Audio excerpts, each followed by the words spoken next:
আছি আছি, আমি আছি তো। আর আমি যতদিন আছি তুমি রিল্যাক্স করো অজয়।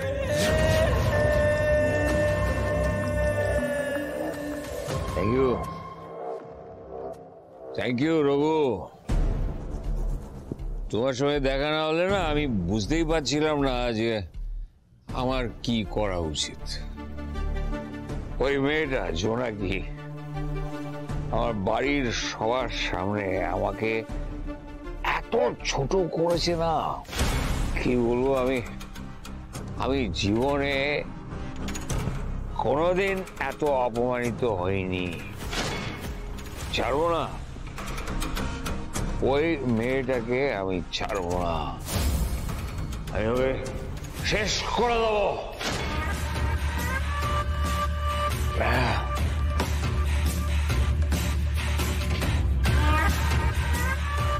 আমি তো তোমাকে আগেই বলেছিলাম জোনাকি বিশ্বাস মেয়েটা সুবিধের নয়, সুযোগের অপেক্ষা করছে। সুযোগ পেল আর প্রতিশোধ নিয়ে নিল তোমার উপর। আমিও প্রতিশোধ নেব, প্রতিশোধ আমিও নেব, শেষ করে দেবো মেয়েটাকে। মিত্তির বাড়ি থেকে ওকে ধুয়ে মুছে সাফ করে দেবো বলেছি, শেষ করে দেবো।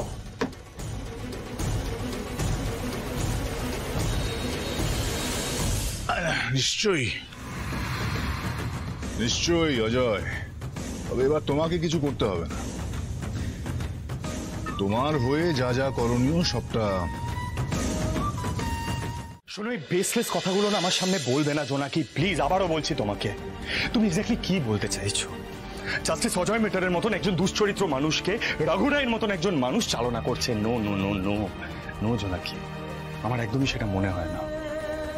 একজন যদি ডিসাইড করে যে সে কাদায় পা দেবে না, তাকে হাজার ইনফ্লুয়েন্স করলেও সে কখনো কাদায় পা দেবে না। জাস্টিস অজয় মেটারের মনটা পাকে ভর্তি,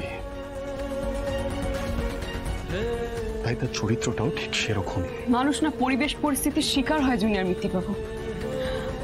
ওই রঘু টাকা তো জজ সাহেবের অনেক দিনের বন্ধু, আর জজ সাহেব এই বাড়ির মানুষজনের সাথে খুব একটা মিলেমিশেও থাকে না। বাইরের লোক যখন বাড়ির লোকের থেকে বেশি কাছের হয় না, তখন তার কথাবার্তা, তার মতামত, তার উস্কানি মূল হয়। Really? হ্যাঁ, না, do you really think so?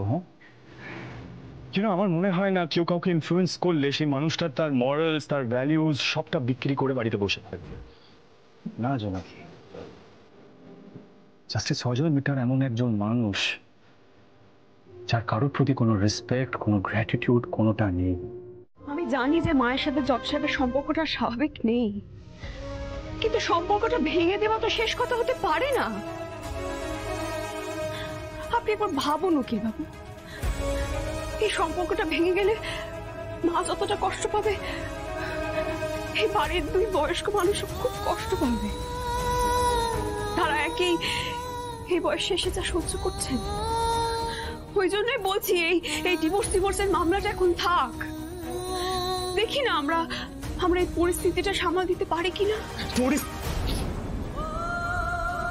পরিস্থিতিটা এমন একটা জায়গায় পৌঁছে গেছে যে এখন আর সামলানো যাবে না সেটাকে। সেটাই বোঝানোর চেষ্টা করছি আমি এতক্ষণ ধরে। তুমি শুধু জাস্টিস মিটারকে শুরু থেকে ডিফেন্ড করে যাচ্ছ, কিন্তু আমার মায়ের দিকটা কে দেখবে? আমার মায়ের সেলফ রেসপেক্টটা কে দেখবে বলো?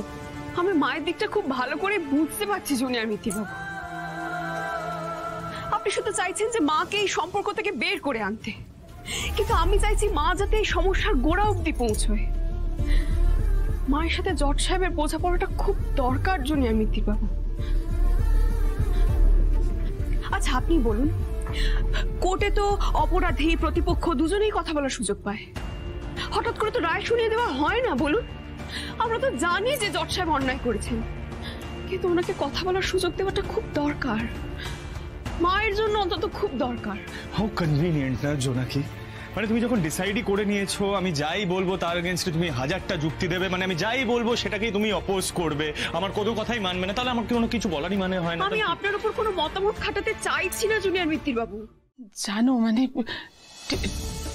ঠিকানাটা কোথায় কিছু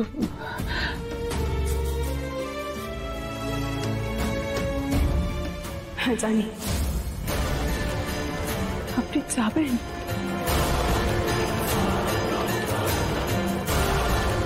যাব যাব যাব,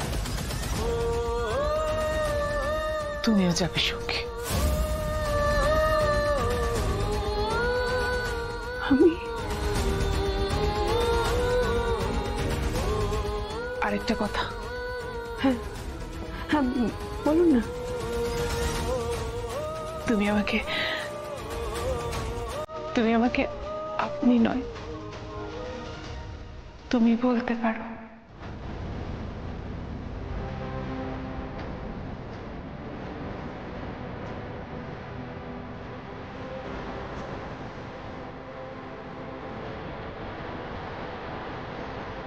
মা তো